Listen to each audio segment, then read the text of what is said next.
যাইবে না কেউ তোমরা বুঝো।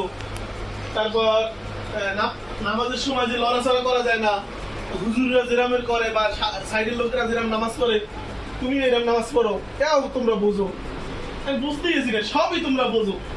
কাহিনীর কি আমি তোমার জন্য আমি কিছু বুঝি না, তোমরা বুঝো কেন এত? তোমার খালি এই চিন্তাই মাথার ধরে দিতে আছে।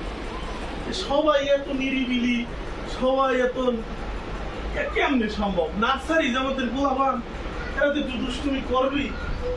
ইতিহাস বেড়ে কই গেছে, আমার বিশ্বাস হয় না। এককালে এইরকম বই রয়েছে না।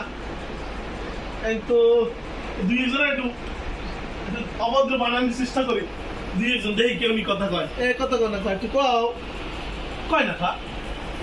দেখো সব ভদ্র বল আমার কইছিস একটা নিরিবিলি একটু সব বুঝে বইছো, সবাই বই রয়েছে। আমি বলতে গেছি না, সবাই ভালোই গেল হইবে, আমি দুষ্টমি করে মুখের লাগে।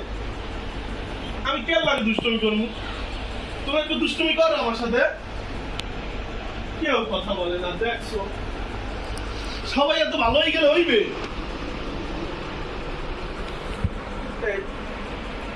এখন তো দুষ্টমি তারা করেই না। কেমনে দুষ্টমি করবে? একটু পোলাপান তো একটু দুষ্টমি করবি, খাও করে না। আসবো আমার মাথায় কাজ করতে না। আমি কি ক্লাসে আইলাম, আমি কি মাদ্রাসা দিলাম, একটা সব পোলাপান ভদ্র হয়ে গেলে কথা কয় না, কথা হলে আমার ভালোই লাগে না। এত ভদ্র পোলাপান আমার মাদ্রাসা পোলাপান এত ভদ্র, কেউ কেউ লাগে মারামারি করে না, কেউ কেউ ব্যাগ ধরে টান দেয় না, একজনের খাবার একজনে খায় না, একজনের নামে একজনে বিচার দেয় না। এত ভদ্র হইলে হইবে কেন?